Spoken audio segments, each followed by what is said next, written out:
नमस्कार प्यारे बच्चों, आप सभी का हिस्ट्री 91 के इस ऑनलाइन प्लेटफॉर्म पर मैं अमित आप सभी का हार्दिक स्वागत करता हूं। दोस्तों, आप सभी के सामने आज की जो क्लास में पढ़ेंगे हम सभी वह पढ़ेंगे लर्निंग चैप्टर को देखेंगे। लर्निंग चैप्टर की बात करें तो दोस्तों आप सभी के पेपर में यहाँ से क्वेश्चन हमेशा से बहुत अच्छे लेवल के क्वेश्चन पूछे जाते हैं और अब बेहतरीन क्वेश्चन पूछे जाते हैं एग्जामिनर के द्वारा। तो बात करें जो आज की क्लास में हम सभी पढ़ने वाले हैं वह अधिगम चैप्टर होगा। अधिगम चैप्टर में हम सभी क्या क्या पढ़ेंगे इस पर थोड़ा सा ध्यान देते हैं। ध्यान दे तो अधिगम की परिभाषाओं पर हम सभी चर्चा करेंगे। अधिगम की विशेषताएं क्या हैं, अधिगम का वक्र क्या होता है, अधिगम के वक्र के प्रकार पर बात करेंगे। उसके साथ साथ बात करें अधिगम का पठार क्या है उसके बारे में देखेंगे। अधिगम की स्थानांतरण क्या होता है इसके बारे में देखेंगे।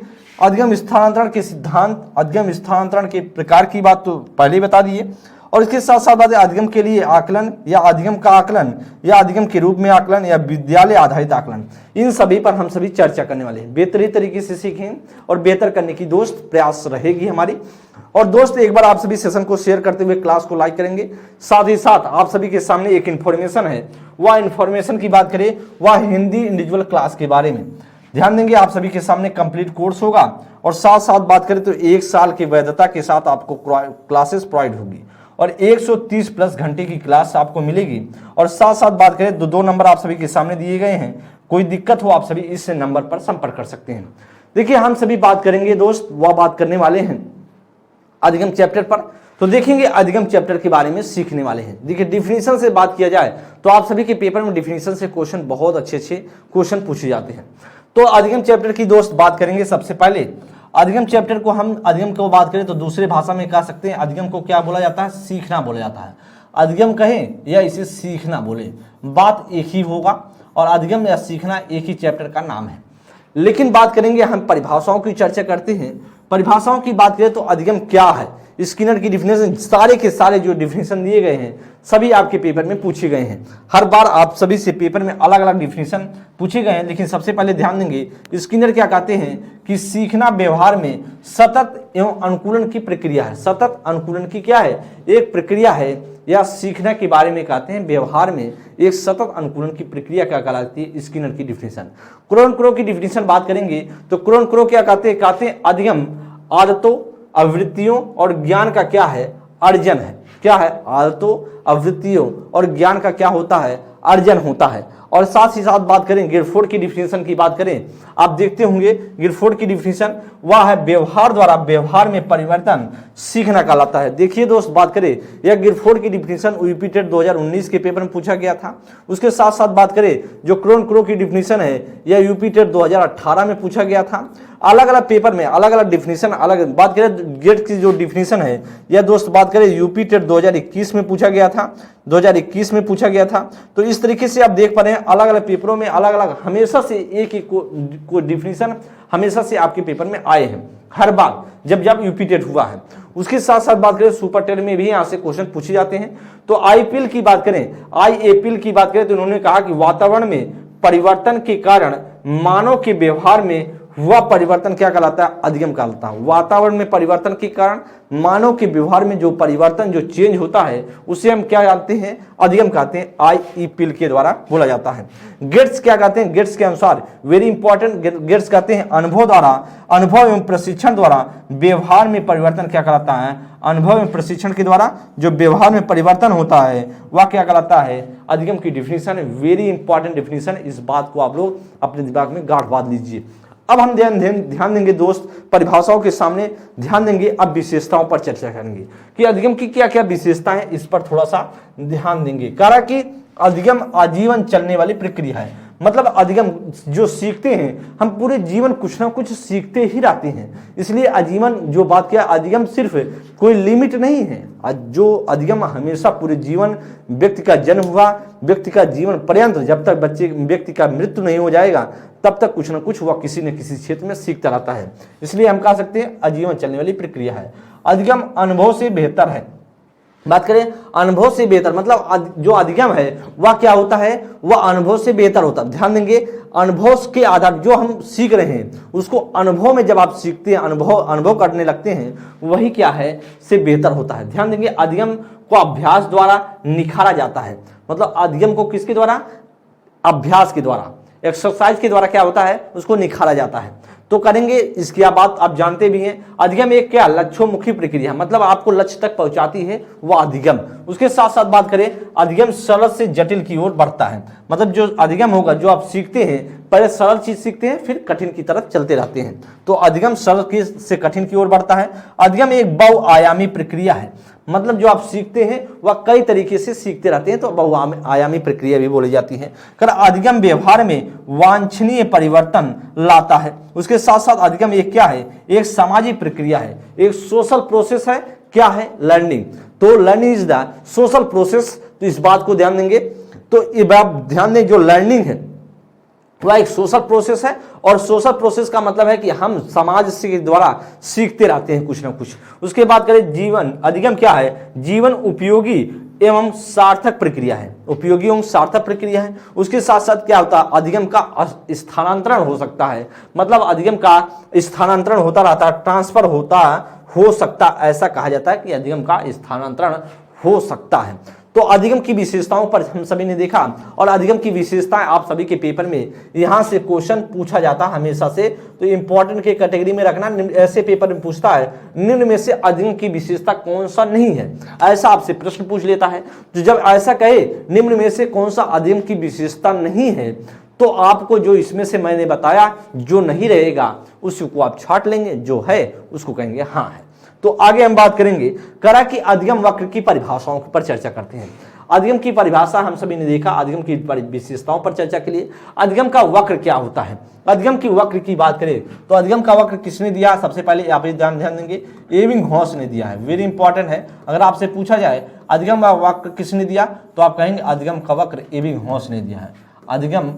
अधिगम का वक्र, तो या तो आपको दिमाग में होना चाहिए। अब हम देखते हैं अधिगम की डिफिनीशन, अधिगम के वक्र की डिफिनीशन, या डिफिनीशन आप सभी के पेपर में पूछी गई है। ध्यान देंगे दोस्त, यह डिफिनीशन बात करें, इसमें स्किनर की जो डिफिनीशन है यह आप सभी की यूपी टेट 2019 में पूछी गई, 2019 के पेपर में पूछी गई है, और ऐसे पेपर में पूछी जाती है। तो गेट्स की डिफिनीशन अधिगम की वक्र की बात करें, अधिगम का वक्र सीखने की क्रिया में गति एवं प्रगति को दिखाता है।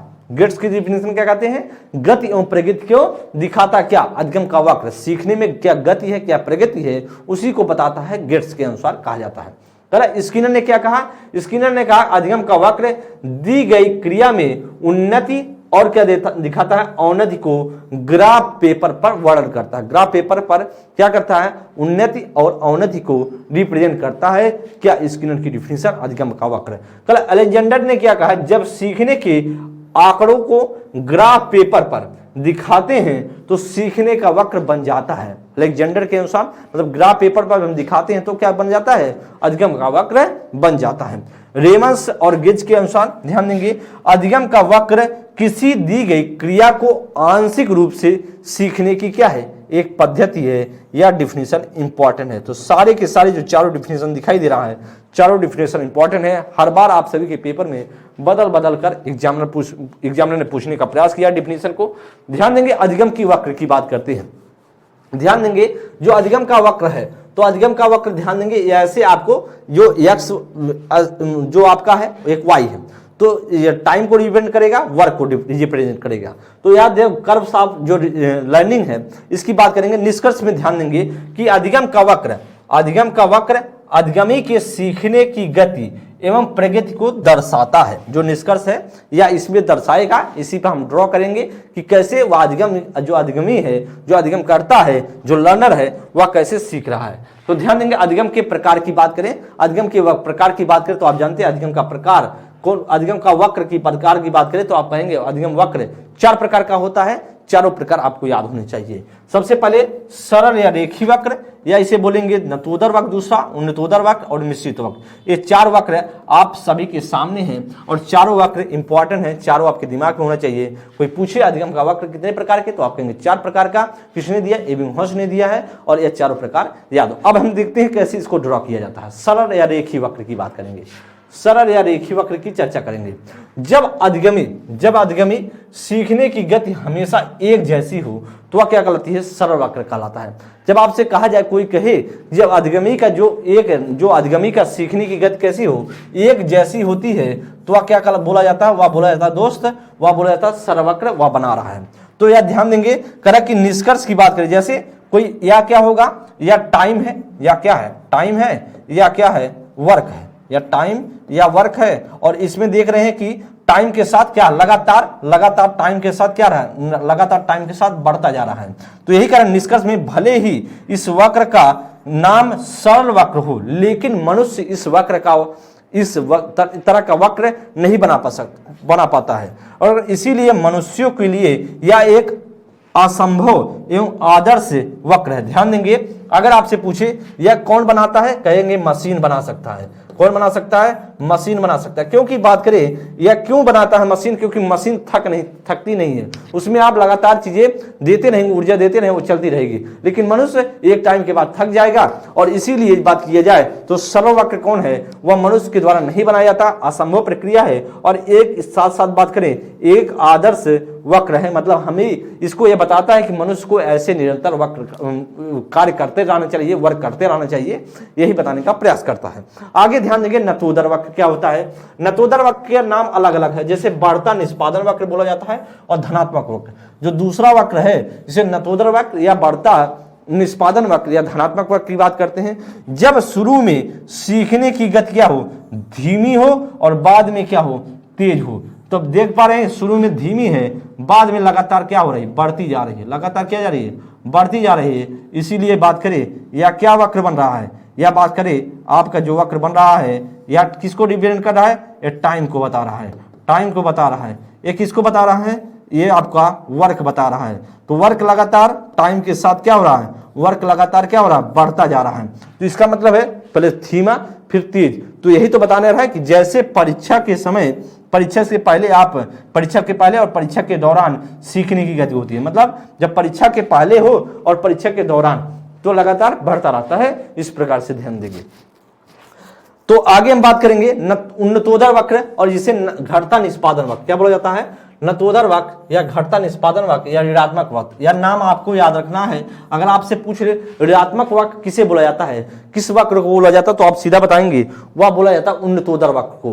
और आपसे घटता निष्पादन वक्र पूछ ले तो आप कहेंगे किसको बोला जाता है, तो आप कहेंगे उन्नतोदर वक्र को। तो जब सीखने की गति शुरू में तेज और बाद में क्या हो जाए, धीमी, शुरू में क्या हो तेज, बाद में धीमी हो जाए, तो करा क्या वह वक्र कहलाएगा, वह दोस्त वक्र कहलाएगा, उन्नतोदर वक्र कहलाएगा। क्या होगा, उन्नतोदर वक्र कहलाता है। और साथ साथ बात करें, जैसे बात करें परीक्षा के दौरान या परीक्षा के बाद की गति क्या होती है, जैसे आप परीक्षा के दौरान लगातार क्या होता है, बाद, और धीरे धीरे जब परीक्षा बीत जाता है फिर एकाएक धड़ाम से गिर जाता है। तो या क्या किसको रिप्रेजेंट करेगा, या टाइम को, और इसके बाद करें या वर्क को। तो जब लगातार शुरुआत में क्या होता है, आप तेज कर चलते हैं परीक्षा के दौरान, और परीक्षा जैसे बीत जाती है फिर वह वक्र नीचे डाउन हो जाता है, तो इसे बोला जाता है उन्नतोदर वक्र। और चौथे वक्र की बात करूंगा, मिश्रित वक्र। मिश्रित वक्र की ध्यान देंगे, मिश्रित वक्र की बात करें जिसे हम बोलते हैं सर्पाकार या यश टाइप वक्र बोला जाता है। और मिश्रित वक्र किसके द्वारा बनाया जाता है, या मनुष्य के द्वारा बनाया जाता है। अगर आपसे पूछे, कहा कि जब सीखने की गति एक समान ना हो, अर्थात असमान हो, घटती बढ़ती रहे, तो उसे क्या बोलेंगे, उसे अधिगम का मिश्रित वक्र बोलते हैं। क्या बोलते हैं, अधिगम का क्या बोलते हैं, अधिगम का मिश्रित वक्र बोलते हैं। आपको समझ में आ गया होगा। आपसे कहे कि एक समान गति एक समान ना होकर के असमान हो और घटती बढ़ती रहे, उसी को बोलेंगे मिश्रित वक्र को की संज्ञा देते हैं। जैसे बात करें, जैसे आप एग्जाम्पल में ध्यान देंगे, छमाही परीक्षा के दौरान तेज होता है, छमाही परीक्षा के बाद धीमा हो जाता है, फिर वार्षिक परीक्षा के दौरान तेज होता है, फिर वार्षिक परीक्षा के बाद धीमी हो जाती है प्रक्रिया। जैसे निष्कर्ष में करेंगे, यह वक्र मनुष्य के लिए सबसे संभव वक्र है। सबसे ज्यादा क्या है, संभव वक्र है। सबसे ज्यादा मनुष्य इसी को बनाता है, मतलब जैसे जैसे टाइम आएगा उस हिसाब से अपने आप को कन्वर्ट कर लेगा। जैसे परीक्षा चल रही है तो तेज बढ़ेगा, जब परीक्षा खत्म फिर डाउन, फिर जैसे परीक्षा आया फिर तेज, फिर डाउन, फिर तेज, फिर डाउन, ऐसे ऐसे चलता रहता है। तो इसीलिए हम क्या बोलते हैं, मिश्रित वक्र या सर्पाकार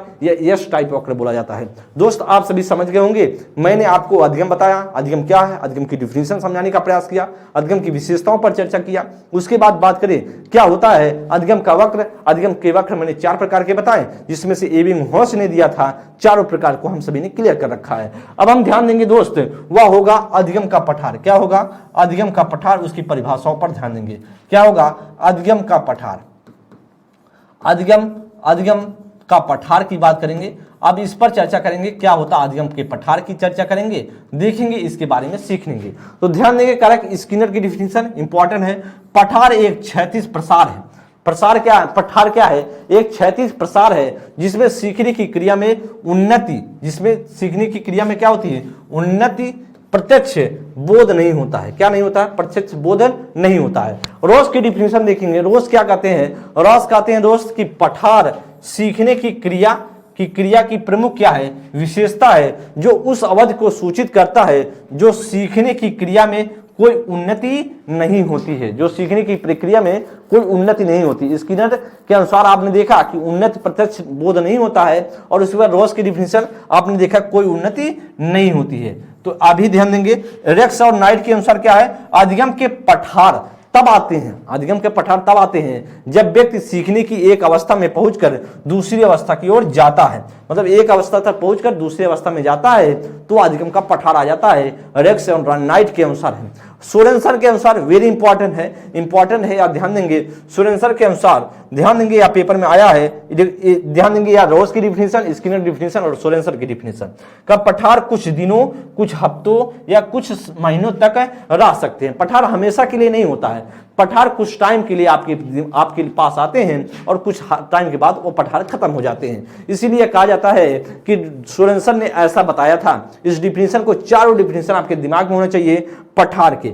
अब हम बात करें अधिगम का पठार की बात करें, अधिगम के पठार की चर्चा करेंगे। ध्यान देंगे, कहा जा रहा है अधिगम की वह अवधि जब एक अधिगमी, अधिगम की वह अवधि जब एक अधिगमी निद्रा, थकावट, बाधा आदि के कारण कुछ समय के लिए सीखना क्या करता है? स्थगित कर देता है। मतलब जिसे निद्रा के लिए, थकावट की वजह से या बाधा की वजह से कुछ समय के लिए हम क्या करते हैं?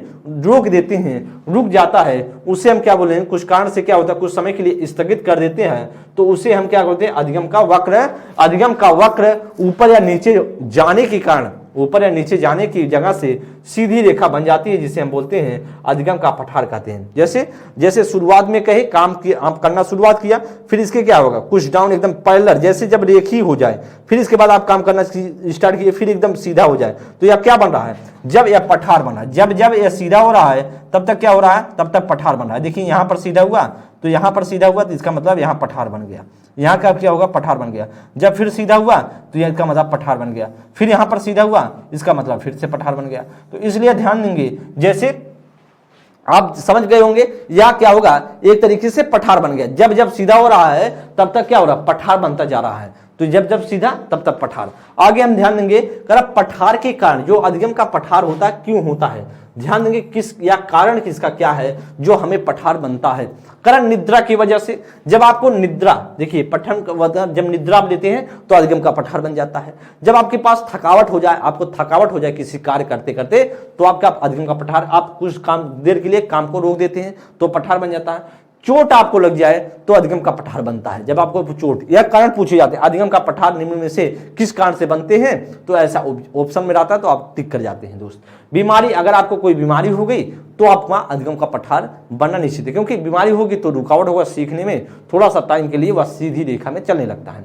दुर्घटना हो गया, कोई घटना घट गई तो भी पठार बन जाता है। रुचि की कमी, आपके भीतर इंटरेस्ट कम हो जाता है तो क्या हो जाता है? वह हो जाता है रुचि में कमी अगर हुई तो अधिगम का पठार बन जाता है। प्रेरणा की कमी के कारण, अगर आपके भीतर मोटिवेशन की कमी है तो भी क्या होगा? आप सीखेंगे नहीं सही तरीके से, आपके भीतर वह क्या बन जाएगा? अधिगम का पठार बन जाएगा। अगर आपके पास भीतर आलस्य है तो क्या हो जाता है? आपके भीतर आलस्य आ जाए तो अधिगम का पठार बन जाता है। अगर आप खराब शिक्षण विधि, आपको गलत शिक्षण विधि से पढ़ाया जाए, जैसे जब आपको व्याख्यान विधि से पढ़ाना है तो हम उदाहरण दे रहे हैं, जब उदाहरण देना है तो हम दूसरा कुछ इस्तेमाल कर रहे हैं, तो जब हम श्यामपट्ट का इस्तेमाल करना है तो हम बोल के बता रहे हैं चीजों को। तो जब गलत शिक्षण विधियां होंगी, उल्टा सीधा सारी चीजें होंगी, तो क्या हो जाएगा? वह आपका पठार बन जाएगा, आलस की वजह से, खराब शिक्षण विधि के कारण। अधिगम के नकारात्मक स्थानांतरण के कारण, जैसे अधिगम में नकारात्मक स्थानांतरण की बात बात करें, जैसे जब जहां पर आपका पॉजिटिव नहीं है, जैसे बात किया जाए, जैसे आप इंग्लिश पढ़ना चाहते हैं, आप इंग्लिश ज्यादा जानते हैं, अब आपको हिंदी में कोई चीज बताया जा रहा है, मतलब आपको इंग्लिश हमेशा से अच्छे तरीके से आता है, हिंदी की भाषा आपको समझ नहीं आती है। आपको जब हिंदी आपको वहां पे हिंदी बोला जाएगा तो आप समझ नहीं पाएंगे। अगर आपको हिंदी अच्छे से समझ में आता है, इंग्लिश बोला जाए तो फिर क्या हो जाएगा, अधिगम का स्थानांतरण क्या हो जाएगा, नकारात्मक हो जाएगा, निगेटिव में जाएगा, तो अधिगम का पठार बनेगा।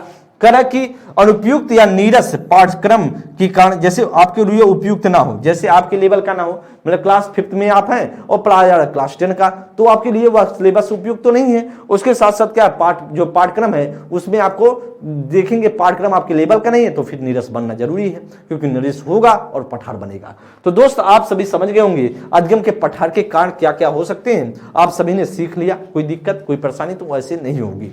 आगे हम बात करेंगे दोस्त, आगे हम समझेंगे कि देखिए इन्फॉर्मेशन है वह है यूपी त्रिवेशी पेट का इन्फॉर्मेशन है, ध्यान दें, थोड़ा सा बात करेंगे इस पे से हम। तो कंप्लीट पैकेज आपके सामने होगा, कंप्लीट कोर्स आपको लेना है तो 1299 का है। इंडिविजुअल हिंदी बैच लेनी है तो बात करें 249 का है पेट की, डिटेल बुक लेनी है तो 299 का है, पेट प्रैक्टिस बुक लेनी है तो 90 रुपये का है, पेट कम्बो बुक लेनी है 380 रुपये का। और साथ साथ बात करें दो आप सभी के सामने दिखाई दे रहा है, इसे ऑनलाइन ऑफलाइन दोनों तरीके से परचेज कर सकते हैं। संपूर्ण अध्ययन सामग्री की है और एक प्रैक्टिस बुक है, 2 नंबर दिए गए हैं, यहां पर आप सभी संपर्क कर सकते हैं, कोई दिक्कत हो कोई परेशानी हो तो। साथ ही साथ बात करें तो इंडिविजुअल बैच चल रहा है सर के द्वारा आधुनिक इतिहास का, आप सभी बैच में ज्वाइन हो सकते हैं, कोई दिक्कत हो तो इन्फॉर्मेशन के लिए आप सभी के सामने नंबर दिए गए हैं। आगे हम बात करेंगे दोस्त पठार की विशेषताओं पर चर्चा करेंगे। पठार का अभी तो हमने सभी ने कारण पढ़ा, अब हम बात करेंगे थोड़ा सा कि पठार की क्या है विशेषताएं। विशेषताओं को थोड़ा सा देखते हैं कि पठार अधिगम की अवरुद्ध गति को दिखाता है, मतलब पठार किसको दिखाएगा, मतलब रुकावट वाली गति को दिखाता है कि कहाँ रुकावट हो रही है, उसी गति को रिप्रेजेंट करता है। पठार हमेशा के लिए नहीं बनता है, तो यह भी जानते हैं विशेषता यह भी है, पठार हमेशा के लिए नहीं बनेगा। पठार कुछ टाइम में जब आपके भीतर थकान है तो थकान जैसे दूर होगा तो बन जाएगा, आप में रुचि नहीं है तो रुचि, अगर रुचि की वजह से बना है, रुचि जैसे बढ़ेगी फिर से पठार खत्म। आप में अगर सिलेबस के हिसाब से चीजें अधिगम का स्थानांतरण के हिसाब से बन रहा है, नकारात्मक स्थानांतरण है, तो उसमें आपका पॉजिटिव जैसे सकारात्मकता आएगी फिर आपका अधिगम का पठार दूर होगा। तो वही कह रहा पठार बनना स्वाभाविक है, पठार ऐसा नहीं है कि पठार आपके भीतर बन रहा है तो बहुत बड़ी दिक्कतें हो रही हैं, तो पठार बनना स्वाभाविक है, वो बनेगा ही बनेगा, लेकिन उसको हमेशा दूर करने का प्रयास होना चाहिए। तो अधिगम बनना स्वाभाविक है। पठार कोई अलग संरचना नहीं है, परंतु वक्र का एक क्या है, एक अधिगम जो वक्र है उसी का एक हिस्सा। जैसे आपने देखा कि जैसे सीधा बना तो इसका मतलब जैसे पैरेलल बन रहा है इसका मतलब पठार बन रहा है, जैसे पठार जैसे आपका पैरेलल हुआ पठार, जैसे पैरेलल हुआ पठार, जिसका मतलब क्या होगा, समानांतर हुआ तो पठार बना। इसीलिए कह रहा है कि दोस्त कि एक क्या अधिगम वक्र का क्या है, अधिगम वक्र का एक हिस्सा है। पठार कई कारण से हो सकते हैं, मैंने आपका कारण बताए, उसके कई कारण बताए, निद्रा है, थकान है, चोट है, आलस्य है, रुचि है, तो बहुत सारे कारण मैंने आपको बताए।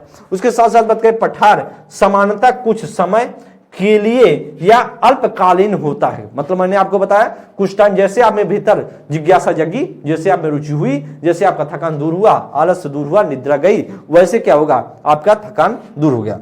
पठार दूर करने के उपाय, अगर आपसे कोई कहे कि पठार कैसे दूर होगा तो ध्यान देंगे, जैसे जो निद्रा लेकर के आपको निद्रा आ रही है, निद्रा है तो निद्रा ले लीजिए, उसके बाद आप जब से निद्रा से निकलेंगे पठार दूर हो जाएगा, फिर काम करना शुरू करेंगे। चोट के कारण इलाज, जब आपको चोट लगी उसके बाद आपका इलाज हो गया तो उसके बाद पठार आप सही तरीके से, मतलब पठार नहीं बनेगा, आप कार्य करते रहेंगे। उपयुक्त शिक्षण विधियां या विधि का प्रयोग, जब आप उपयुक्त शिक्षण विधि आपका प्रयोग होने लगेगा तो फिर आपका पठार दूर हो जाएगा। तो पठार दूर करने के उपाय कुछ थे। अब हम दोस्त बात करें अधिगम स्थानांतरण की चर्चा करेंगे, जो अधिगम का ट्रांसफर है उसकी बात करेंगे, कैसे कैसे चीजें आगे बढ़ती हैं समझते हैं दोस्त। करें कि एक परिस्थिति में सीखा गया अधिगम दूसरी परिस्थिति में प्रयोग करना क्या कहलाता है, अधिगम स्थानांतरण कहलाता है। जैसे एक कोई परिस्थिति में आपने कोई सीखा है और उसी का प्रयोग करके दूसरी परिस्थिति में यूज कर रहे हैं, प्रयोग कर रहे हैं, उसका क्या कहलाता है, अधिगम स्थानांतरण। यही तो करा है, एक परिस्थिति में सीखा गया अधिगम दूसरे परिस्थिति, एक परिस्थिति में सीखा गया अधिगम दूसरी परिस्थिति में सीखा हुआ परिस्थिति में क्या करना, प्रयोग करना, अधिगम स्थानांतरण कहलाता है। अधिगम स्थानांतरण निम्नलिखित प्रकार के हैं, कई प्रकार के अधिगम के प्रकार हैं। जैसे सबसे पहले शून्य स्थानांतरण की बात करता हूं, कहा कि जब दो परिस्थितियों में सीखे गए अधिगम के आपस में कोई संबंध ना हो तो क्या कराता है, शून्य स्थानांतरण कराता है। जब आप कोई सीखे हैं और कोई नया सीख रहे हैं, उसमें कोई अंतर ना हो, उसमें कोई संबंध ना हो, तो वह क्या कहलाएगा, आपस में कोई क्या हो संबंध ना हो तो शून्य स्थानांतरण कहलाता है। जैसे तैराकी सीखकर जर्मन भाषा सीखना। भाई आप सोचिए, आप तैराकी सीख लिए, तैरना सीख लिए, अब कोई अब जर्मन भाषा बोलना सीख लीजिए या इंग्लिश भाषा बोल रहे हैं, तो क्या उसका कोई संबंध है क्या? तैराकी से तैरना भाई अलग चीज है, जर्मन भाषा बोलना, इंग्लिश भाषा बोलना, अरबी भाषा बोलना, कोई भाषा बोलना, वह क्या अलग है। तो इसलिए जहां पर शून्य स्थानांतरण हो, मतलब कोई संबंध ना हो, वहां पर क्या होता है, शून्य स्थानांतरण होता है, या तो पहला प्रकार का। आगे हम बात करेंगे कर नकारात्मक या ऋणात्मक स्थानांतरण क्या होता है। दूसरा देखिए, नकारात्मक या ऋणात्मक स्थानांतरण, जब पहले का अधिगम क्या करे, बाद के अधिगम में या बाद का अधिगम पहले के अधिगम में संबंध, अधिगम में बाधा उत्पन्न करे। मतलब पहले का अधिगम बाद के अधिगम में या बाद का अधिगम पहले के अधिगम में क्या करे, बाधा उत्पन्न करे, तो वह क्या कराता है, वह नकारात्मक स्थानांतरण होगा। क्या होगा, वह क्या होगा, उसमें क्या होगा, नकारात्मक स्थानांतरण होगा। जैसे ध्यान देंगे, जैसे 5वीं तक आप हिंदी माध्यम से पढ़ने के बाद 6वीं से अंग्रेजी माध्यम पढ़ना, तो पहले आप हिंदी माध्यम पढ़े, अब यही भाई शुरुआत से आप क्लास 5 तक हिंदी पढ़ी है, अब क्लास 6 में गए, अब इंग्लिश पढ़ना शुरू कर दिए। तो पहले का जो माध्यम है वह बाद के माध्यम से नकारात्मक डाले, या पहले का नकारात्मक बाद में डाले, या बाद वाला पहले में डाले, तो कोई चीजें हो सकती है। तो पहले वाला जब आपको हिंदी भाषा में ही क्लास 6 में पढ़ाया जाता है, तो फिर नकारात्मकता नहीं आती, सकारात्मकता होती। लेकिन आपको क्या नकारात्मकता आ रही है, क्योंकि जैसे ही आपका क्या हुआ, जब आपने हिंदी सीखा था, अब अंग्रेजी भाषा में पढ़ाया जा रहा है। इसका मतलब क्लास 5वीं तक क्या हिंदी भाषा से, बाद में 6वीं से अंग्रेजी भाषा में आप पढ़ रहे हैं, इसका मतलब नकारात्मक होगा, मतलब आपको निगेटिव होगा स्थानांतरण, तो आपको समझ में नहीं आएगा। तो वही क्या कहलाता है, नकारात्मक स्थानांतरण। तीसरा देखेंगे, सकारात्मक स्थानांतरण क्या होता है, जब पहले का अधिगम बाद के अधिगम में सहायक हो। पहले का अधिगम और बाद का अधिगम, या बाद का अधिगम पहले के अधिगम में क्या हो, सकारात्मक अधिगम का माना जाएगा। जैसे दोनों में सहायक होगा तो वह सकारात्मक। जैसे संस्कृत व्याकरण, हिंदी व्याकरण सीखना, जैसे संस्कृत का व्याकरण है, आप संस्कृत का व्याकरण सीख लिए, जैसे आप जानते हैं व्याकरण की जैसे लगभग संधि जैसी है, जैसे हिंदी की संस्कृत की संधि है और हिंदी की संधि लगभग मिलती जुलती है। तो इस प्रकार से आप समझिए वह क्या है, एक सकारात्मक स्थानांतरण है। जब संस्कृत का व्याकरण सीख करके आप हिंदी का व्याकरण सीख रहे हैं, इसका मतलब आपके भीतर सकारात्मक स्थानांतरण हो रहा है। आगे दोस्त करेंगे चौथा, जो ऊर्ध्वाधर या लंबवत स्थानांतरण। ऊर्ध्वाधर या लंबवत स्थानांतरण की बात करें, जब निम्न स्तर पर सिखाया गया ज्ञान उच्च स्तर पर प्रयोग हो तो उसे क्या करेंगे, ऊर्ध्वाधर स्थानांतरण कहेंगे। जब निम्न स्तर पर सीखा गया ज्ञान उच्च स्तर पर काम हो, प्रयोग हो, उसका क्या कहेंगे, ऊर्ध्वाधर। जैसे एग्जांपल पे ध्यान दें, कक्षा निचली कक्षा का शून्य संख्या या का किसी संख्या में गुणा करने पर गुणनफल भी शून्य होगा। जैसे ध्यान देंगे कोई संख्या जैसे निचली संख्या जैसे शून्य है, निचली संख्या का शून्य जैसे है, वह किसी संख्या में आप शून्य से गुणा करेंगे, जैसे कोई भी संख्या है तो वह क्या होगा, शून्य ही होगा। कोई भी संख्या होगा वह क्या होगा, शून्य ही प्राप्त होगा। उसी प्रकार का साइकिल चलाने वाले का कार्य सीखना, जैसे साइकिल चलाने, वेरी इंपॉर्टेंट है, यही चीजें पूछी जाती हैं। साइकिल चला करके कार्य सीखना कौन सा स्थानांतरण कहलाता है, तो आप कहेंगे ऊर्ध्वाधर स्थानांतरण कहलाता है। जैसे ध्यान दें, प्रत्येक ऊर्ध्वाधर स्थानांतरण सकारात्मक जरूर होगा, मतलब प्रत्येक ऊर्ध्वाधर क्या होगा, सकारात्मक होगा, लेकिन इसका उल्टा सच नहीं है। मतलब ऐसा नहीं है जो सकारात्मक है वह ऊर्ध्वाधर होगा। मतलब आप ध्यान दें, जो ऊर्ध्वाधर है वह सकारात्मक होगा, लेकिन सारे के सारे सकारात्मक ऊर्ध्वाधर नहीं होंगे, यह भी ध्यान देंगे आप। अगर पूछा जाए, या मैं सेंटेंस जो नोट में है वेरी इंपॉर्टेंट है, इस पॉइंट को आप लोग ध्यान देंगे। आपसे पूछे ऊर्ध्वाधर कभी क्या होंगे, सकारात्मक होंगे, लेकिन सभी सकारात्मक स्थानांतरण ऊर्ध्वाधर नहीं होगा। वही चीज कर रहा है, अगर साइकिल चलाने के बाद आप क्या कार चलाना सीख रहे हैं, इसका मतलब क्या है, ऊर्ध्वाधर या लंबवत स्थानांतरण, जिसे ऊर्ध्वाधर या लंबवत बोला जाता है, उसमें क्या है, सहायता का काम कर रहा है, जो उच्च स्तर पर काम कर रहा है। जैसे आप साइकिल चला रहे हैं, आप कार चला रहे हैं, तो लगभग चीजें वैसे आप जानते हैं कि बाएं से चलना चाहिए, या फिर गियर उर के बारे में थोड़ा थोड़ा आप जानते हैं, तो इसलिए क्या चीजें हैं, यही आपको सहायता देती हैं। आगे बात करें क्षैतिज स्थानांतरण क्या होता है। क्षैतिज स्थानांतरण की बात करें तो ध्यान देंगे, जब दो क्षेत्रों के अधिगम आपस में ना जुड़े हों, फिर भी उनका प्रयोग दूसरे में हो जाए तो अधिगम का क्षैतिज स्थानांतरण कहलाता है। जैसे घड़ी में म्यूजिक सिस्टम लगाना, जैसे घड़ी में क्या करना, म्यूजिक सिस्टम लगाना। आपसे पूछे, ध्यान देंगे, जैसे क्षैतिज में क्या होता है, घड़ी में म्यूजिक सिस्टम लगाना। ध्यान देंगे कह कि जब दो क्षेत्रों का अधिगम आपस में जुड़े ना हो फिर भी क्या हो, प्रयोग एक दूसरे में हो जाए, तो इसका मतलब है वह क्या कहलाता है, अधिगम का स्थानांतरण। जैसे घड़ी की म्यूजिक सिस्टम बनाना, घड़ी में क्या, म्यूजिक तो अलग है, घड़ी अलग है, लेकिन आप घड़ी में म्यूजिक सिस्टम क्या लगा रहे हैं, उसको अलार्म के लिए लगा रहे हैं, सहायता के लिए लगा रहे हैं, इसलिए क्या होगा, वह क्या हो जाएगा, आपका क्षैतिज स्थानांतरण होगा। पार्श्विक स्थानांतरण क्या होता है, जब एक जगह सीखा गया अधिगम दूसरे जगह समान परिस्थितियों में प्रयोग हो जाए। जैसे एक जगह पर सीखा गया जो अधिगम है, जब आप एक जगह कहीं कहीं सीखते हैं अधिगम, सीखा गया एक जगह सीखा गया अधिगम क्या दूसरी जगह परिस्थिति में प्रयोग हो, मतलब एक जगह सीखे हो दूसरी परिस्थिति में प्रयोग हो। जैसे बात की जाए, जैसे 5 + 3 = 8 होता है ना, जानने वाला बालक का 5 हिंदी और 3 गणित की किताबें लेना। जैसे ध्यान देंगे, जैसे बात करें 8 जानने वाला बालक 5 हिंदी के और 3 गणित की किताबें लेकर क्या करें, आपस में जोड़ करके कुल किताबों की संख्या 8 बताएं। जैसे आपसे पूछिए, ध्यान देंगे, जो पार्श्विक होता है, पार्श्विक में कहा जाता है कि पार्श्विक में ऐसा होगा जैसे जब एक जगह सीखा गया अधिगम दूसरी जगह समान परिस्थिति का प्रयोग हो, तो कोई आप ज्ञान सीखे हैं तो दूसरी जगह वही समान हो। जैसे आप ध्यान देंगे, अगर आपसे कहे कि आपसे कोई कहे 2 + 2 कितना होगा, तो आप कहेंगे 4 होगा। अब 2 हिंदी का ले लीजिए किताब, 2 इंग्लिश का किताब लीजिए, तब भी आपका क्या 4 ही तो होगा।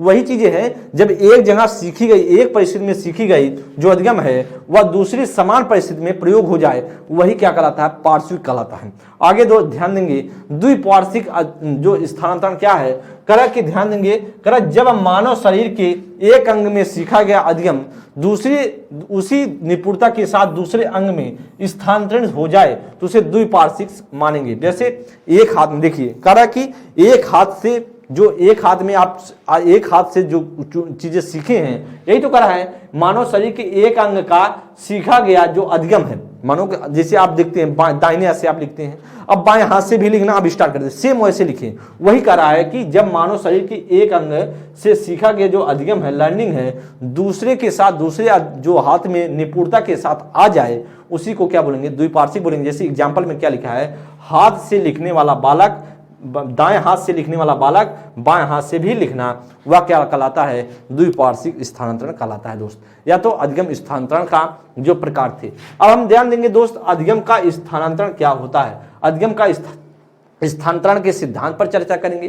तो स्थानांतरण की बात करें, ऐसे आप स्थानांतरण की बात करें तो एक जगह सीखे गए अधिगम का दूसरी जगह प्रयोग करना क्या कहलाएगा, वह अधिगम का स्थानांतरण में सहायक होना क्या कहलाता है, अधिगम स्थानांतरण कहलाता है। यही तो मैंने आपको बताया, जहां पर सहायक हो या नकारात्मक हो, जब दोनों चीजें हैं, जहां पर एक स्थान पर दूसरी जहां स्थान पर आप क्या करते हैं, उसका प्रयोग करते हैं, वही अधिगम का स्थानांतरण कहलाता है। और इसकी बात करें, अधिगम स्थानांतरण के सिद्धांत की चर्चा कर लेते हैं। यहां से क्वेश्चन आप सभी के पेपर में आता है।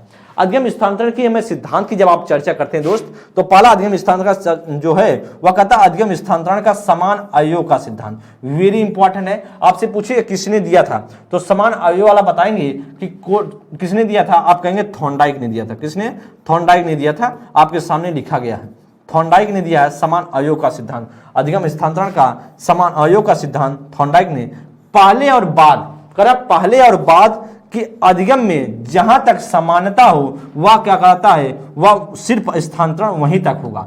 सिर्फ स्थानांतरण कहां तक, वहीं तक होगा जहां तक सेम होगा। कारण जहां तक अधिगम समान अवयव का सिद्धांत कहता है, अधिगम स्थानांतरण वहीं तक होगा जहां तक सेम होगा। जैसे बात करें ABC है, अब ABC में समान तत्व हैं, तो ABCD में तो जहां तक ट्रांसफर होगा, जो ABC है वहीं तक ट्रांसफर होगा। उसके बाद D और E आपको सीखना पड़ेगा। जैसे बात किया जाए, आपको कोई चीज आपको सिखाई गई, जैसे बच्चों को सिखाएंगे ABC सिखा दिया, अब बच्चों को फिर से जब आप सिखाएंगे, स्थानांतरण वहीं तक होगा, ABC वो तुरंत सीख जाएगा, लेकिन अब जो उसके आगे सिखाएंगे वह बाद में बच्चा D है, E है, ये शब्दों को सीखेगा। तो इनका मतलब था अधिगम स्थानांतरण के समान अवयव में क्या कहते थे, वह कहते अधिगम का स्थानांतरण वहीं तक होगा जहां तक समान तत्व हैं, समान अवयव हैं, वहीं तक ट्रांसफर होगा। उसके बाद आपको फिर से सिखाना पड़ेगा। अधिगम स्थानांतरण का आरोपण का सिद्धांत ध्यान देंगे, अधिगम स्थानांतरण के आरोपण की सिद्धांत या किसने दिया, कोलन ने दिया है। वेरी इंपॉर्टेंट है, सुल्तान ने प्रयोग किया था। जब प्रयोग संख्या 1 जैसे प्रयोग संख्या 1 है, प्रयोग संख्या 2 है, और इसमें प्रयोग संख्या 1 में बात करें जो छड़ी की संख्या कितनी थी, 1 थी, और प्रयोग संख्या 2 में छड़ी की संख्या 2 हो गई। तो ऐसा क्या है, वह आरोपण का सिद्धांत है अधिगम के स्थानांतरण का। तो कहता है पहले और बाद के अधिगम में जितने तत्व समान होंगे आरोपण सिर्फ वहीं तक क्या होगा, वहीं तक क्या होगा, तक माना जाएगा। मतलब जहां तक क्या समान होंगे आरोपण वहीं तक सिर्फ माना, जहां तक समान वहीं तक आरोपण होगा, उसके बाद आरोपण नहीं होगा। ध्यान देंगे तीसरे में क्या है कि अधिगम स्थानांतरण के सामान्यीकरण या उभयनिष्ठ तत्व का सिद्धांत, वेरी इंपॉर्टेंट है। और आपसे पूछे किसके द्वारा, या पूछा गया था चार्ल्स जूड के द्वारा, और 2019 के यूपी टेट में पूछा गया था, 2018 में पूछा गया है। इस तरीके से आप ध्यान देंगे, आपसे पूछे कि अधिगम स्थानांतरण के सामान्यीकरण या उभयनिष्ठ तत्व का सिद्धांत किसने, चार्ल्स जूड ने दिया है। पहले और बाद के अधिगम में जो तत्व उभयनिष्ठ हो, उसका उभयनिष्ठ हो, अधिगम का स्थानांतरण वहीं तक होगा। जैसे बात करें एक ही सूत्र पर आधारित 10 सवाल लगाने की जगह केवल सभी उभयनिष्ठ सूत्र को याद कर लेना। तो उभयनिष्ठ या फिर सामान्यीकरण का मतलब कहता है दोस्त वहीं तक होगा जहां तक बात किया जाए, जहां तक उभयनिष्ठ होगा, जहां तक क्या होगा, अधिगम का पहले और बाद का अधिगम जो तत्व उभयनिष्ठ हो, अधिगम स्थानांतरण वहीं तक होगा, उभयनिष्ठ तक होगा। जैसे बात किया जाए, आपको एक सवाल, आप कोई सूत्र याद कर लिए और 10 सवाल लगाइए, 50 सवाल लगाइए, तो उभयनिष्ठ क्या, उसमें वही सूत्र उभयनिष्ठ है। जहां तक उभयनिष्ठ है वहीं तक क्या होगा, अधिगम का स्थानांतरण होता है। आगे हम बात करेंगे अधिगम स्थानांतरण के जी कारक तत्व, जो जनरल फैक्टर है उसकी बात करेंगे। जी कारक तत्व की बात करें, या किसने दिया, स्पीयरमैन ने दिया। जी कारक और यस कारक स्पीयरमैन ने बताया। जिसमें से जन्मजात की बात करें, जन्मजात सार्वभौमिक है, जैसे मात्रा में अलग अलग है, तर्क शक्ति और ग्रहण शक्ति है, लेकिन साथ साथ बात करें अर्जित में क्या है, प्रकार और मात्रा में विशिष्ट हो जाएगा। क्या हो जाएगा, विशिष्ट हो जाएगा, खास होगा। जैसे एग्जाम्पल में डॉक्टर है, वकील है, आप डॉक्टर हैं या वकील बनते हैं, वह क्या है, आपका अलग अलग तरीके से ट्रांसफर होगा, तत्व ट्रांसफर होगा। तो दो तरीके से उन्होंने बताया अधिगम स्थानांतरण के जी तत्व की में बताया स्पीयरमैन ने, जैसे जी है और यस कारक है, दो इन्होंने बताया था स्पीयरमैन ने। द्वितत्व का सिद्धांत आपने बताया, जानते हैं द्वितत्व का सिद्धांत, या उसे त्रितत्व का सिद्धांत भी बोला जाता है, स्पीयरमैन ने दिया है। उसी में कहा कि जन्मजात एक अर्जित होता है, जन्मजात ने बताया सार्वभौमिक है, मात्रा में अलग अलग, जैसे एग्जाम्पल में क्या होगा, तर्क शक्ति ग्रहण शक्ति ये व्यक्ति में अलग अलग होती हैं। और उसके साथ साथ बात करें अगर अर्जित में होगा, जो हम अर्जित करते हैं वह प्रकार और मात्रा में खास होती हैं। आगे ध्यान देंगे दोस्त, स्पीयरमैन के अनुसार क्या कहा गया, ध्यान देंगे स्पीयरमैन के अनुसार क्या गया। जी कारक हमें क्या होती है, हमें सभी मानसिक कार्यों में सहायता करती हैं। जी कारक हमें क्या करती है, सभी मानसिक कार्यों में सहायता करती हैं, जबकि जी कारक का ही स्थानांतरण होगा, किसका होगा, जी कारक का स्थानांतरण होगा, जो हमें सहायता करती है वहीं तक जी कारक का ही स्थानांतरण होगा। यस कारक प्रत्येक व्यक्ति समान नहीं है, अतः इसका दूसरा स्थानांतरण नहीं होगा। मतलब यस वाले में स्थानांतरण नहीं होगा, जैसे हम डॉक्टर हैं तो दूसरा वकील हो सकता है, स्थानांतरण उसका नहीं होगा, लेकिन यस वाले का होगा। क्यों, क्योंकि बुद्धि का, तर्क शक्ति का याद ट्रांसफर हो सकता है, समझ सकता है, उसका ट्रांसफर होगा, लेकिन यस का नहीं होगा। स्पीयरमैन ने बताया, यही तो आपने सीखा, यहां पर ध्यान देंगे, यही तो आपने सीखा कि जी कारक में, यस कारक में कि जन्मजात है, अर्जित है, और इसमें ट्रांसफर कैसे कैसे हो रहा है देख पा रहे होंगे। यही चीजें बताने का प्रयास किया गया है। आगे दोस्त बात करेंगे अधिगम के लिए आकलन की बात करेंगे। अधिगम के लिए आकलन की बात करें, इसमें देंगे अधिगम का आकलन कब होता है, के दौरान होता है या पहले होता है। आपसे पूछे अधिगम के लिए आकलन कब होगा, पूर्व में होता है, पूर्व में होता है। कब होगा, पूर्व में, जब आपको सिखाना गया उसके पहले जब आपका आकलन होता है तो उसे बोलते हैं अधिगम के लिए आकलन कर शिक्षण अधिगमकर्ता के दौरान, शिक्षण अधिगमकर्ता के दौरान शिक्षार्थी की रुचि, पूर्व ज्ञान, मानसिक क्षमता, बौद्धिक स्तर, कमियां, जरूरतें आदि को जान लेना, ताकि इन तथ्यों को ध्यान में रख करके सिखाया जा सके, अधिगम के लिए आकलन है। कर क्या, जब आप बच्चे की रुचि को जान जाते हैं, बच्चे के बौद्धिक स्तर को जान जाते हैं, बच्चे के हिसाब से, मतलब बच्चे के जब सिखाएं उसके पहले आप बच्चे का अवलोकन कर लें, बच्चे का आकलन कर लें। जब सिखाने के पहले मतलब बच्चे का क्या जानेंगे, पूर्व ज्ञान जानेंगे, बच्चे की बौद्धिक स्तर जानेंगे, बच्चे की बात करें उसकी रुचि को जानेंगे, उसके साथ साथ मानसिक क्षमता को जान जाएंगे। तो जो हम चीजें करते हैं, जो जान लेना, इन तथ्यों को ध्यान में रख करके जब हम सिखाते हैं, आकलन करते हैं, तो उसे क्या बोला जाता है, अधिगम का आकलन। अधिगम के लिए आकलन करते हैं। सिखाया जाए तो अधिगम अधिगम के लिए आकलन होगा। और बात करें अर्थात शिक्षण विधि या पाठ्यक्रम या शिक्षण सामग्री आदि बालक के अनुकूल बनाई जाए। मतलब जब बच्चे के पहले आप सिखाने के पहले जब आकलन कर लेते हैं तो सीखने अधिगम के लिए आकलन बोला जाता है और उसी हिसाब से क्या करते हैं, उपयुक्त करके बच्चों को हम सिखाने का प्रयास करते हैं। यही करा अधिगम के लिए आकलन का दूसरा, अधिगम के लिए जो आकलन है इसका दूसरा नाम क्या बने? अगर आपसे पूछे दूसरा नाम क्या है तो आप कहेंगे रचनात्मक आकलन है। अधिगम के लिए आकलन का दूसरा नाम तो आप कहेंगे इसका नाम क्या है, एक अलग नाम क्या बोल सकते हैं, रचनात्मक आकलन बोल सकते हैं। क्या बोल सकते हैं दोस्त? रचनात्मक आकलन भी इसे कह सकते हैं, रचनात्मक आकलन भी इसे कह सकते हैं। अर्थात या सुधार के लिए आकलन है, या किसके लिए है? सुधार के लिए आकलन है। इस बात को आप सीख गए होंगे। आगे बात किया जाए तो अधिगम के रूप में आकलन, ध्यान देंगे अधिगम के रूप में आकलन की बात करेंगे। करा दोस्त कि अधिगम के लिए आकलन के बिंदु अगर शिक्षक की जगह खुद विद्यार्थी स्व आकलन के रूप में करता है तो इसे क्या करें? अधिगम के रूप में आकलन।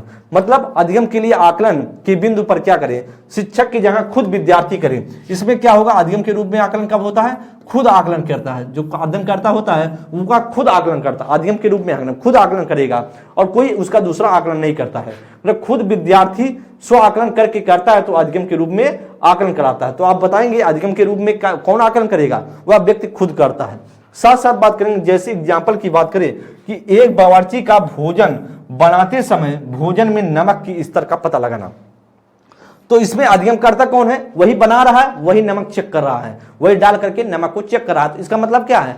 खुद कर रहा है। जब इसका मतलब अधिगम के दौरान हो रहा, अधिगम के रूप में आकलन हो रहा है। आगे बात करें अधिगम का आकलन क्या होता है, ध्यान देंगे अधिगम का आकलन कब होता है। तो कह रहा है कि अधिगम का आकलन की बात करें शिक्षण अधिगम का सूत्र की समाप्ति पर, शिक्षण अधिगम की सूत्र की समाप्ति पर जानने की आकलन करना। मतलब इसमें शिक्षण जो अधिगम का आकलन कब होगा? बाद में होता है। अधिगम का आकलन कब होता है? बाद में होता है। जब आप पढ़ा लिए, सिखा लिए बच्चों को, अब क्या करेंगे? आकलन करेंगे। जैसे बात किया जाए, आप बच्चों को ले जाकर के भ्रमण क्षेत्र पर ले जाते हैं, आप शिक्षक है, शिक्षिका हैं, अब ले गए बच्चों को भ्रमण क्षेत्र पर ले जाकर के बच्चों को सिखा, बच्चा वहां गया, भ्रमण किया, इसके बाद सीख करके जब बच्चा आया तो क्लास में आप उसके बारे में पूछे, बच्चा आप बताओ क्या सीखे हो, क्या समझे हो, उसके बारे में अगर बच्चा बताता तो वह क्या बोलता है? वह कहता है कि अधिगम का आकलन कहलाता। क्या कहलाएगा? अधिगम का आकलन। और जब जानने के पहले, मतलब जाने से पहले हम आकलन कर लें कि पूछ लें कि बच्चा यहाँ हम सब जा रहे हैं और इसके बारे में कुछ बताओ, क्या जानते हो, तो बच्चा जो चीजें बताता है वो इसी को हम क्या बोलते हैं? अधिगम के रूप में आकलन, अधिगम के लिए आकलन बोलते हैं, अधिगम के लिए आकलन बोलते हैं। तो वही करा कि जब आप बाद में करते हैं तो अधिगम का आकलन होता है, जब आप पहले कर लेते हैं तो अधिगम के लिए आकलन बोलते हैं। अगर आप बीच में करते हैं, खुद करते हैं तो अधिगम के रूप में आकलन बोला जाता है। यही करा है समाप्ति पर या जानने के लिए आकलन करना कि विद्यार्थी किस हद तक सीख पाया है। मतलब जब आपने सिखा दिया उसके बाद आप चेक करें बच्चा कितना सीखा है, वही क्या कहलाता है दोस्त? अधिगम का आकलन। अधिगम का आकलन की बात करें कहलाएगा जैसे अध्याय के अंत में प्रश्न पूछना। आप अध्याय को पढ़ा दिए, अब बच्चों से प्रश्न पूछ रहे हैं, जैसे वार्षिक परीक्षा कर रहे हैं, तो क्या होगा? अधिगम का आकलन होता है। क्या होता है दोस्त? अधिगम का आकलन होता है। अब यहां पर देखते हैं आगे बात करें विद्यालय आधारित आकलन की बात करेंगे जिसे बोलते हैं SBA। ध्यान देंगे SBA, तो इसे क्या बोला जाता है? विद्यालय जैसे स्कूल बेस्ड, इसे असेसमेंट बोला जाता है। क्या बोला जाता है इसे? स्कूल बेस्ड असेसमेंट बोला जाता है, असेसमेंट बोला जाता है। तो इसे ध्यान देंगे, इसे स्कूल बेस्ड असेसमेंट बोला जाता है, इसे विद्यालय आधारित आकलन बोला जाता है। ध्यान देंगे NCF 2005 में स्वकेंद्र क्या हो? परीक्षा हो, विद्यालय आधारित आकलन की बात कही गई है, जिसके प्रमुख कारण निम्नलिखित हैं। किसके? जो विद्यालय आधारित आकलन क्यों होना चाहिए, इसके प्रमुख कारण भी हैं। उसमें कह रहा है कि सतत, इसमें ध्यान देंगे तो कुछ कारण निम्नलिखित हैं, जैसे सतत आकलन सिर्फ विद्यालय आधारित आकलन में संभव है। सतत आकलन क्या होगा? सतत आकलन तभी सिर्फ विद्यालय आधारित आकलन में संभव है। ध्यान देंगे विद्यालय में अगर सतत आकलन हो रहा है तो सिर्फ क्या होगा? विद्यालय में ही उसका संभव है। उसके साथ बात करें तुरंत पुष्टि और सिर्फ विद्यालय आधारित आकलन में ही संभव है। अगर आप तुरंत क्या फीडबैक लेना चाहते हैं तो तुरंत क्या करेंगे? विद्यालय आधारित आकलन में ही होगा। जैसे विद्यालय में आप जिस विद्यालय में बच्चा पढ़ा उसी विद्यालय में बच्चे का आकलन हो जाए तो तुरंत क्या होगा? तुरंत फीडबैक प्राप्त किया जा सकता है। इसीलिए कह रहे विद्यालय आधारित आकलन में क्या होता है?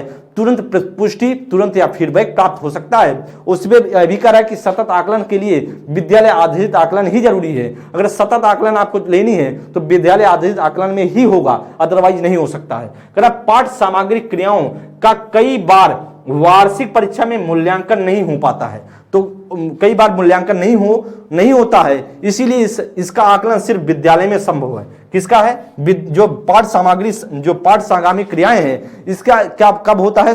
इसका आकलन कहां होता है? विद्यालय आधारित आकलन में ही होता है। बाह्य परीक्षाओं की उपस्थिति में छात्र क्या होता है?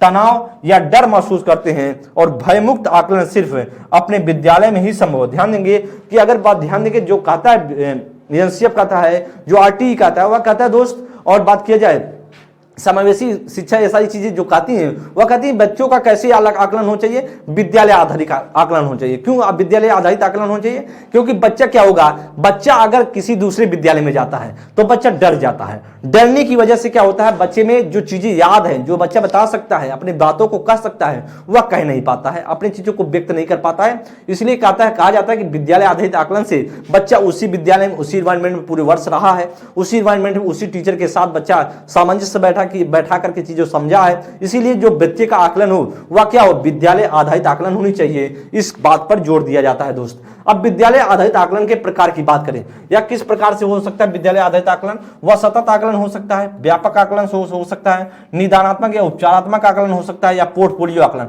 पोर्टफोलियो आकलन की बात करें तो बच्चों का रिकॉर्ड रखा जाता है, और रिकॉर्ड रखे जाता है इस वजह से क्योंकि कोई अगर फीडबैक मांगे तो बच्चे में कितना सुधार हुआ, समय समय पर कितना परिवर्तन हुआ, वही क्या कहलाता है? पोर्टफोलियो आकलन कहलाता है। मतलब बच्चे का रिकॉर्ड दिन प्रतिदिन का रखा जाता है कि बच्चे में कितना सुधार हो रहा है, क्या बच्चे को पढ़ाया जा रहा है। निदानात्मक का मतलब बच्चे की रुचियों को जानने की कोशिश की जाती है, बच्चा क्यों नहीं सीख रहा है, उसकी रुचियों, उसके बारे में समझे। इसके बाद जहां बच्चा दिक्कतें हैं, कमियों को जानने के बाद जो हम उपचार करते हैं उसे बोला जाता है उपचारात्मक आकलन। निदानात्मक आकलन यह होता है कि बच्चे के पहले निदान को, पहले कमियों को जाना जाए और उसी के थ्रू क्या किया जाए, बच्चे का उपचार करके उसका सुधार करने की कोशिश की जाए।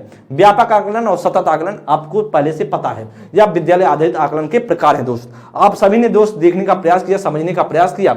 आज की क्लास में हम सभी ने बेहतर करने की कोशिश किया है, और मैं एक बार फिर से रिकॉल कर देता हूं क्या क्या हम सभी ने पढ़ा। अधिगम के बारे में सीखने का प्रयास किया, उसके साथ साथ अधिगम की विशेषताओं पर ध्यान दिए।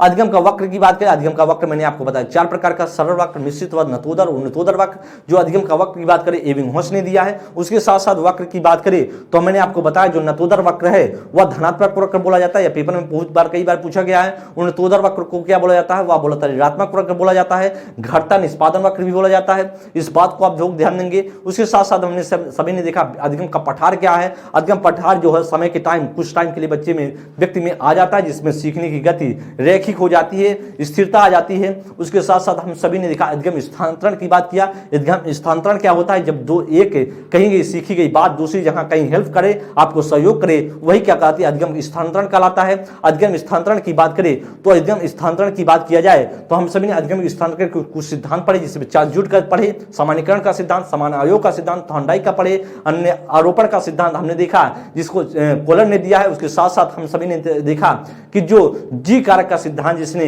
स्पीयरमैन ने दिया है, या सिद्धांत की बात किया, उसमें अधिगम स्थानांतरण के कुछ प्रकार की बात किया, जिसमें से द्विपार्श्विक क्या है, पार्श्विक क्या है, क्षैतिज क्या है, लंबवत क्या, सभी ने, या ऊर्ध्वाधर या लंबवत एक ही बात होता है। उसकी बात करें, इस सभी प्रकारों को हम सभी ने समझने की कोशिश किया। सकारात्मक, नकारात्मक, शून्य स्थानांतरण क्या होता है, सीख लिया, समझ लिया। उसके साथ साथ बात करें, हम सभी ने दोस्त पढ़ने का प्रयास किया कि अधिगम क्या होता है, अधिगम का आकलन क्या होता है, अधिगम के लिए आकलन, अधिगम के रूप में आकलन क्या होता है, इसको कौन से को सीखे। उसके साथ साथ बात करें विद्यालय आधारित आकलन की बात किया। तो इस क्लास में हम सभी ने होल जानकारी, पूरी जानकारी इसी के माध्यम से लेने की कोशिश किया है, और हमें पूरा विश्वास है इस जो मैंने स्लाइड के माध्यम से आपको समझाने की कोशिश किया है, इस स्लाइड से पेपर में आप सभी की 1 या 2 क्वेश्चन पेपर में अवश्य देखने को मिलेंगे। इसलिए सभी बच्चे लोग ध्यान देंगे। आप लोग अगर आपको आ रहा हो चीजें तो कोई बात नहीं, अगर आपको ना पता हो लगे कि हाँ लिखने लायक हैं तो आप जरूर नोट्स बना लेंगे और यही रिकॉल करके जाएंगे। जहां जहां मैंने हिट पॉइंट करने की कोशिश किया उसे आप लोग हाइलाइटर से हिट कर लेंगे, मार्क कर लेंगे, जिससे आपको कोई दिक्कत ना हो। अगली क्लास में किसी नेक्स्ट टॉपिक के साथ आप सभी के सामने हम हाजिर होंगे और प्रैक्टिस क्लास के थ्रू थोड़ा सा मैं क्वेश्चन रखने का भी प्रयास करूंगा, जिससे किस प्रकार के क्वेश्चन प्रीवियस ईयर में आए हैं तो आपको स्पष्ट भी हो जाए। तो दोस्त अगली क्लास मिलेंगे, तब तक के लिए बहुत बहुत धन्यवाद। थैंक यू मित्र, नमस्कार।